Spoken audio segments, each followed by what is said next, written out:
The 2008 Tibetan unrest, also known from its Chinese name as the 314 riots, was a series of riots, protests, and demonstrations that started in Tibetan regional capital of Lhasa and spread to other Tibetan areas and a number of monasteries, including outside the Tibet Autonomous Region. What originally began as an annual observance of Tibetan Uprising Day resulted in street protests by monks that later descended into rioting, burning, looting, and ethnic killing by March 14. The violence was mostly directed at Han and Hui civilians by Tibetans participating in the unrest. Police intervened to prevent the conflict from further escalation. At the same time, but also in response, protests mostly supporting the Tibetans erupted in cities in North America and Europe. 18 Chinese embassies and consulates were attacked. According to the Chinese administration governing Tibet, the unrest was motivated by separatism and orchestrated by the Dalai Lama. The Dalai Lama denied the accusation and said that the situation was caused by wide discontent in Tibet. The government of the People's Republic of China and the Dalai Lama held talks on the riots on May 4 and July 1 of the same year. During the riots, Chinese authorities prohibited foreign and Hong Kong media from entering the region. Domestic media initially downplayed the riots, but this changed relatively quickly. Only James Miles, a correspondent from The Economist, gained approval for a week-long trip which happened to coincide with the increase in tensions. According to Miles, the riot police response was tame. Western media speculated that the violence might affect attendance at the 2008 Beijing Olympics, but by and large it did not. Background: the political situation in Tibet makes the area especially sensitive, but it is also reported by some Western media that a number of simmering socio-economic issues may have led to the riots in Lhasa on March 14. The Economist reporter James Miles, when asked in an interview if the Dalai Lama was responsible for the riots, responded that he didn't see any evidence of any organized activity, and that it's more likely that what we saw was inspired by a general desire of Tibetans both inside Tibet and among the Dalai Lama's followers to take advantage of this Olympic year, but also inspired simply by all these festering grievances on the ground in Lhasa. And he noted in another report that rioting seemed to be primarily an eruption of ethnic hatred. Quote, "Some Tibetans also complained about social discrimination, unequal pay, and rumors that Tibetan monks had been arrested, and even killed, in the days before the riots." In recent years, many migrants from other parts of the People's Republic of China have been moving into Lhasa and now own many of the city's small businesses. According to the Tibetan independence movement and some Western media, Tibetans in Lhasa are angered by inflation that has caused the prices of food and consumer goods to increase. Residents were worried that a railway built to link Lhasa to China would increase the number of migrants in the city, but they accepted it because the government assured them that cheaper transportation would keep prices lower. However, as in other parts of the country, prices have continued to rise, creating resentment amongst the residents of Lhasa. Tibetan youth complain about not having equal access to jobs and education. Chinese Communist Party authorities in Tibet have said that the uprising was masterminded by the Dalai Lama, whom the People's Republic of China government accuses of separatism. The uprising coincided with demonstrations to commemorate the 49th anniversary of the 1959 Tibetan Uprising in other countries. The Chinese Ministry for Public Security alleged that those who were arrested after the unrest confessed they were found and employed by some unknown persons to undertake the violence, such as arson, destroying shops and attacking non-Tibetan civilians, with a daily payment of several RMB. Protest and violence. Violence and protests in Lhasa. Violence started in Lhasa in Tibet on March 14 when police cars, fire engines and other official vehicles were set on fire as anger erupted following the police's dispersal of a peaceful demonstration near Ramocha Temple in Lhasa. Rioters attacked Han and Hui passers-by and burned down Han and Hui-owned businesses. Police used tear gas and cattle prods to quell the riots. According to Chinese media, 18 civilians were killed by rioters. A mob tried to storm the city's main mosque and succeeded in setting fire to the front gate. Shops and restaurants in the Muslim quarter were destroyed. A Chinese businessman reported that many Hui Muslim beef shops were burnt, also stationery shops, banks, and a wholesale market at Samtsehang. Gansu riots. The Tibetan riots spread outside of the Tibet Autonomous Region for the first time. Demonstrations by ethnic Tibetans and monks took place in the northwest province of Gansu on Saturday, March 15, 2008. The riots were centered around Gansu's Labrang Monastery, which is one of the largest Tibetan Buddhist monasteries outside of Tibet. Demonstrators marched through the streets of Xiahe, a predominantly Tibetan county in Gansu which surrounds the Labrang Monastery, a region referred to by Tibetans by its traditional name, Amdagalog. There were reports of government officers being damaged by the rioters, and police using tear gas and force to break up the demonstrations. The Tibetan government in exile claims that 19 Tibetan rioters were shot dead on March 18.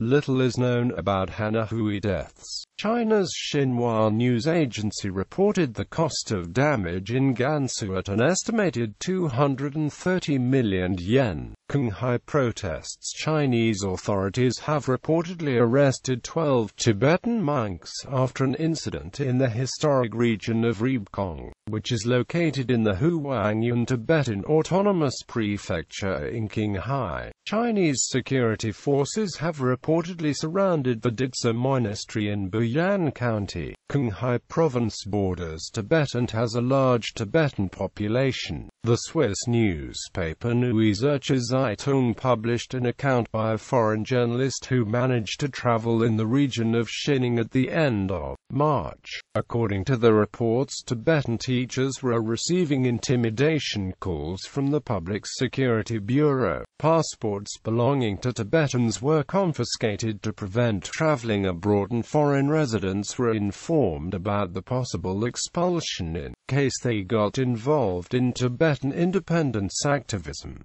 Students in the region were receiving one-sided political teaching. Notwithstanding, Tibetan students of the Medical University of Xining held demonstrations to express the solidarity with the demonstrators and victims in Lhasa, Sichuan riot in an area of Sichuan province incorporating the traditional Tibetan areas Kham and Amda. Tibetan monks and police clashed on March 16 in Nahui County after the monks staged a protest, killing at least one policeman, and setting fire to 3 or 4 police vans. The India-based Tibetan Center for Human Rights and Democracy claimed at least 7 people were shot dead. However, the claim could not be independently confirmed. There are claims that police shot between 13 and 30 protesters after a police station was set on fire. However, reports of the deaths were impossible to verify because of restrictions on journalists. International protests. According to Wen Jiabao, the premier of the People's Republic of China, attacks on between 10 and 20 Chinese embassies and consulates occurred around the same time as attacks on non-Tibetan interests in the Tibet Autonomous Region and several other ethnic Tibetan areas. According to an article by Doug Saunders published in the Globe and Mail, the protests were loosely coordinated by a group of full-time organizers hired by two umbrella groups that were loyal to the Tibetan government in exile. Documents were sent to more than 150 Tibet support groups around the world, giving them detailed notes on how to behave when organizing similar disruptions as the torch made its 6-month trip around the world. This included advice on maintaining non-violence and following the Dalai Lama's opposition to Tibetan national independence. However, many of the protests did not follow this advice. However, Doug Saunders further published that the torch relay protests had no relationship with the riots and uprisings inside Tibet. International reaction: Casualties and Fatalities. China's official Xinhua news agency reported on early Saturday, March 15, that 10 people to date had been burned to death by rioters, including 2 hotel employees and 2 shop owners. It also reported that the victims were all innocent civilians and that most of them were business people. It again reported on March 21 that, according to the Tibet regional government, 18 civilians and 1 police officer had been confirmed dead in the unrest by the night of Friday, March 15. In addition, the number of injured civilians rose to 382 from 325, 58 of whom were critically wounded. 241 police officers were injured, 23 of whom were critically wounded. The Associated Press reported that at a press conference on Monday, March 17, Tibet Autonomous Region Governor Khampa Phuntsok announced that 16 had been confirmed dead over the weekend's violence and dozens injured. Other sources published after the same press conference indicate that China put the death toll in Lhasa at 13. The Associated Press claimed later that the Chinese government's official death toll from the previous week's rioting in Lhasa had risen to 22. Accordingly, the death toll provided by Xinhua had risen to 19. Tibet's government in exile claimed to have confirmed at least 80 deaths. According to James Miles, The Economist's correspondent in Lhasa, the police fatalities included both Tibetans and the Han ethnic group who were the target of much of the violence. Khyamba Punkog, the head of Tibet's regional government, said that Chinese police did not fire their guns or use anti-personnel weapons against the Tibetan protesters, even though the Tibetans wounded 61 police officers, including 6 seriously, and the Tibetan regional government reported that 13 innocent civilians had been killed by mobs. According to a news source affiliated with the Tibetan exile group, the People's Armed Police had blocked off water, electricity, food and health facilities in Sera, Drepung and Ganden monasteries and others active in the demonstrations. As a consequence, monks were suffering starvation, and on March 25 one monk reportedly died from starvation at Ramocha Temple. On March 28, IHT reported 5 shopgirls: Zhang Dongmai, 24, He Xingxin, 20, Chen Jia, 19, Lu Yan, 22, Siren Duerga, 21, had been burned alive when the rioters torched the Yishan clothing store where they worked.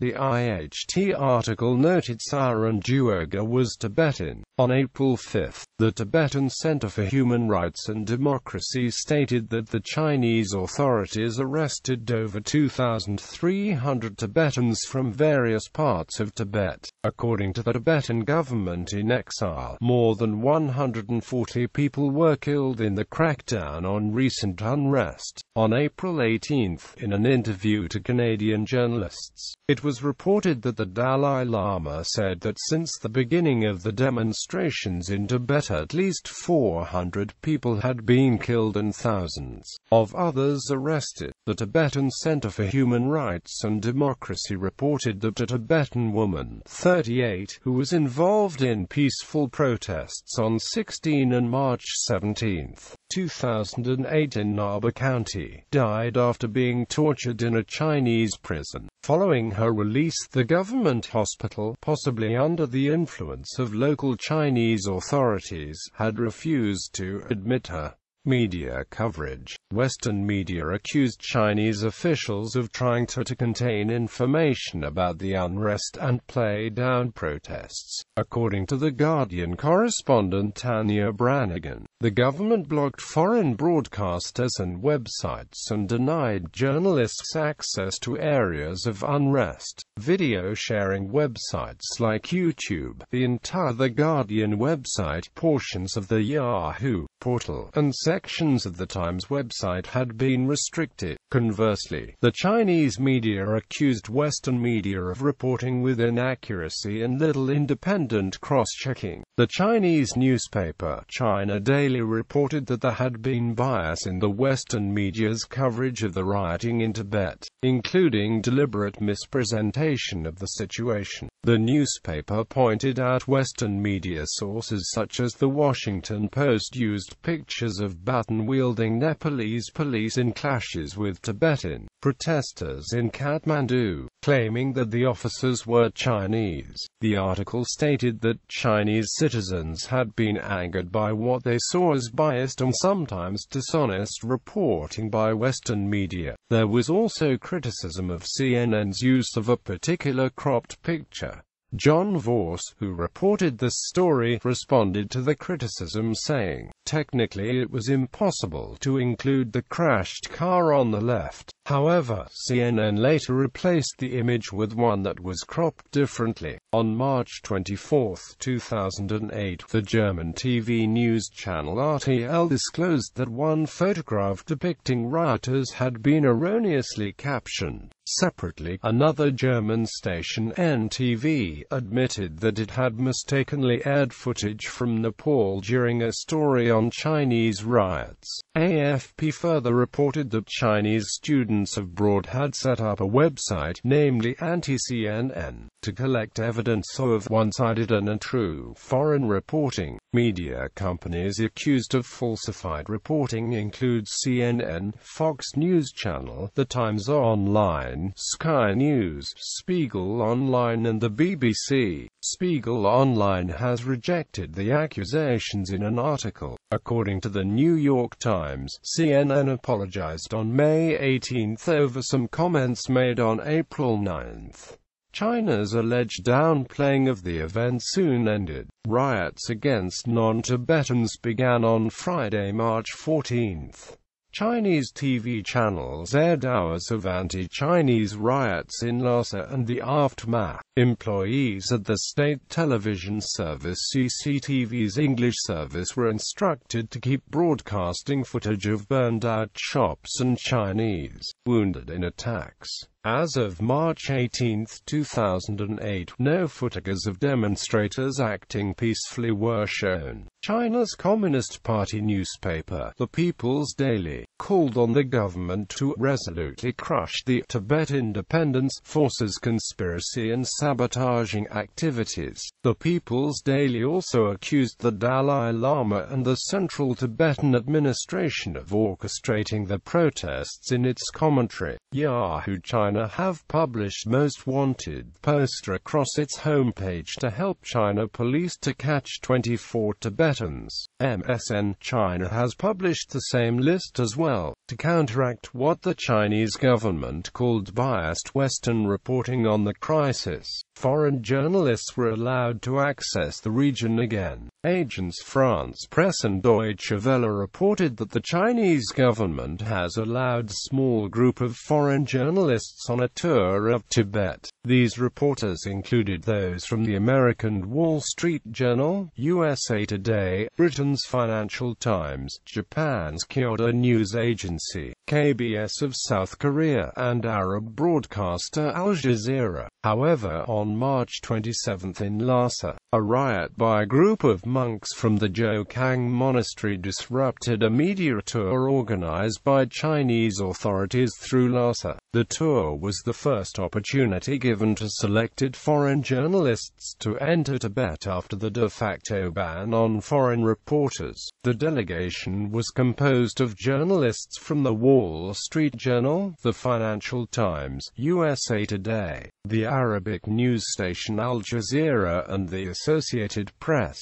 The journalists were selected by the Chinese authorities and were kept under close control while in Lhasa. The authorities blamed the limited number of journalists permitted to attend and the restrictions on the movement on logistical considerations. The Taiwanese media, who were also invited on the tour, reported that the monks told them that they had been locked down in the temple even though they had not participated in the riots, and implored the foreign media to report the truth. The vice-chairman of the Tibetan Autonomous Region, Padma Choling, explained that they were locked down pending police interviews in relation to the riots, and that once interviewed they were released. He also promised that the monks involved in the protest would be dealt with according to law. The Tibetan activist group International Campaign for Tibet stated on March 28, 2008 that it feared for the welfare and whereabouts of the monks involved in the protest. Sera Monastery, Drepung Monastery, Gandan Monastery, and Ramotcha Temple. The group did not explain why it identified 4 monasteries when the protest involved only monks from Jokang. Choling later told reporters the monks would not be punished. On March 17, 2008, the Toronto Star reported details from Canadians caught in the violent riots in Tibet. 19-year-old John Kenwood of Victoria, BC, was witnessing a Chinese motorcyclist being pummeled unconscious by a Tibetan mob hurling chunks of pavement as big as bricks. He may have died, Kenwood said last night. I can't be certain. Quote, he didn't seem to understand what was going on, said Kenwood. He was wearing a gold helmet and he got off his bike and raised his arms. He didn't know what to do. Also, the report cited Canadian eyewitnesses of how the riots turned violent and how some of them escaped with help from taxi drivers and guides. Another report described in detail how Canadian traveller Justin Winfield from Toronto helped to save a Han Chinese from mobs and took him to a local hospital along with 2 women. People's Republic of China response. Chinese Premier Wen Jiabao blamed supporters of the Dalai Lama for the recent violence in Tibet. There is ample fact and we also have plenty of evidence proving that this incident was organized, premeditated, masterminded and incited by the Dalai clique, said the Premier. However, the young generation of Tibetans are dissatisfied with the Dalai Lama's insistence on peaceful protest, revealing deep divisions within the Tibetan community. The Dalai Lama denied any involvement in the events. On April 1, 2008, the Chinese government escalated its accusation against supporters of the Dalai Lama, accusing them of planning suicide attacks. The Prime Minister of the Tibetan government in exile, Samdhong Rinpoche, denied these allegations, saying Tibetan exiles are 100% committed to non-violence.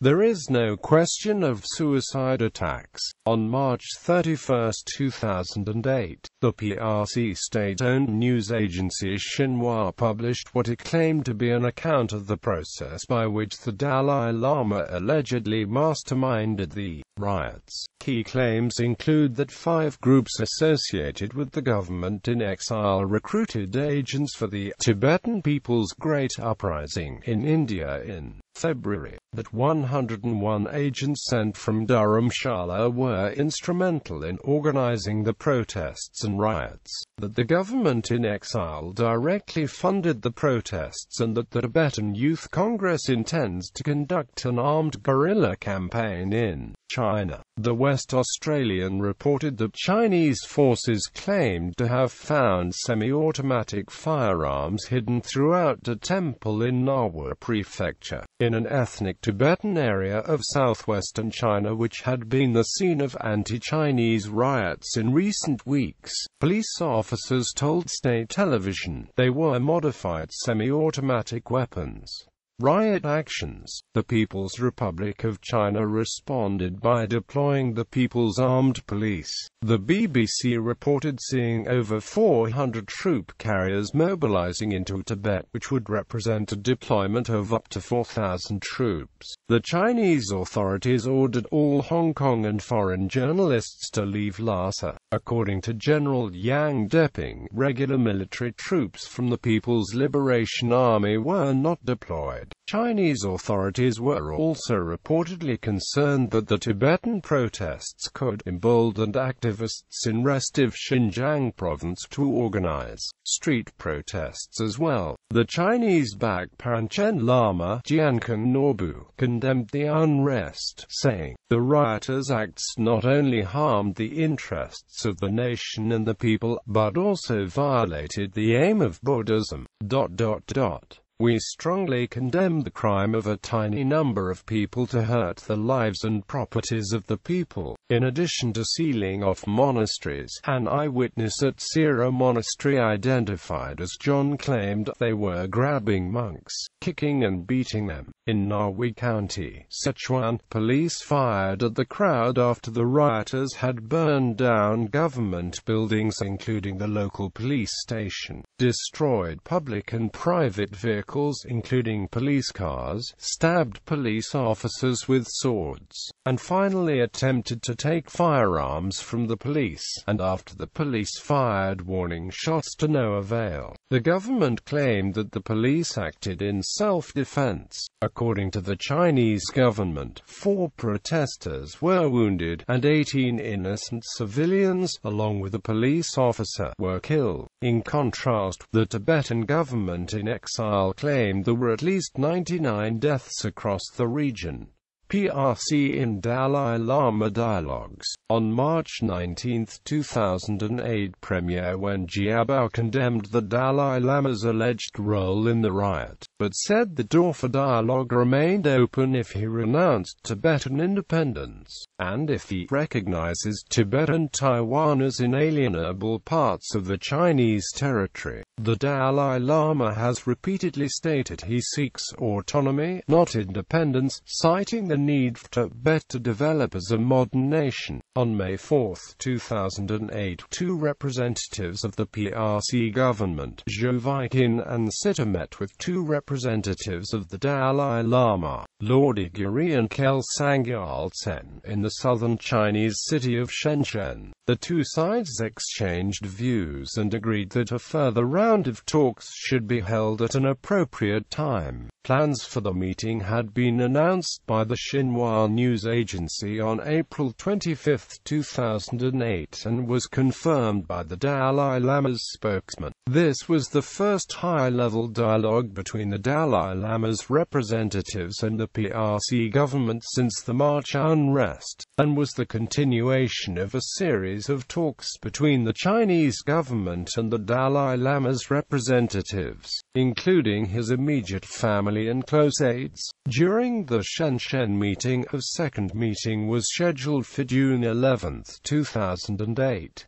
However, due to the 2008 Sichuan earthquakes, the 2 sides agreed to postpone the meeting. The second meeting was held on July 1, 2008.